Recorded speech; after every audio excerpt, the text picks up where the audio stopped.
आयरा अपनी ज़िंदगी के मामले में बेहद मजबूत इरादे रखती है। वो ये फैसला कर चुकी होती है कि वो कामयार को हर हाल में पहले जैसा बनाकर ही दम लेगी। एक रात जब कामयार देर से घर वापस आता है तो वो देखता है कि आयरा उसकी जगह पर गहरी नींद सो चुकी होती है। ये मंजर देखकर कामयार को शदीद गुस्सा आता है। पहले तो वो आयरा को जगाने की कोशिश करता है, लेकिन जब वो नहीं उठती तो वो जानबूझकर पानी की बोतल नीचे गिरा देता है। बोतल के शोर से आयरा की आंख खुल जाती है और वो गुस्से में कामयार पर बरस पड़ती है।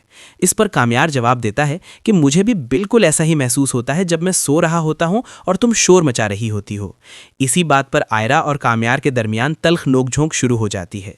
दूसरी तरफ आयरा पूरी कोशिश कर रही होती है कि किसी न किसी तरह कामयार को मना ले और उसे दोबारा पहले जैसा बना सके। वो उससे कहती है कि तुम आखिर जिद क्यों कर रहे हो, तुम अपनी जिंदगी खुद बर्बाद कर रहे हो। इस पर कामयार कड़वा सच बोल देता है कि मैं अपनी जिंदगी बर्बाद नहीं कर रहा, बल्कि तुमने मेरी जिंदगी बर्बाद की है। जब तुमने मेरी बात पर यकीन नहीं किया और मुझे जलील करके अपने घर से निकाल दिया, तभी मेरी जिंदगी तबाह हो गई थी। अब जब भी मैं तुम्हें देखता हूं वो सब यादें मेरे सामने आ जाती हैं। आयरा से समझाने की कोशिश करते हुए कहती है कि अब तो सब कुछ ठीक हो चुका है, मैंने तुमसे शादी भी कर ली है और तुमसे माफ़ी भी मांग चुकी हूँ।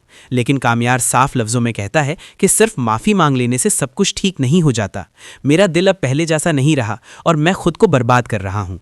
आयरा परेशानी से कहती है कि तुम्हें खुद को बर्बाद नहीं करना चाहिए, मेरी बात मान लो और पहले जैसे बन जाओ।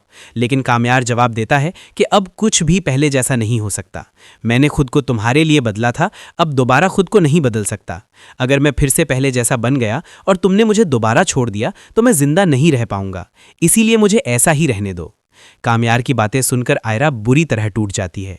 उसे अंदाजा ही नहीं था कि कामयार इस हद तक बदल चुका है।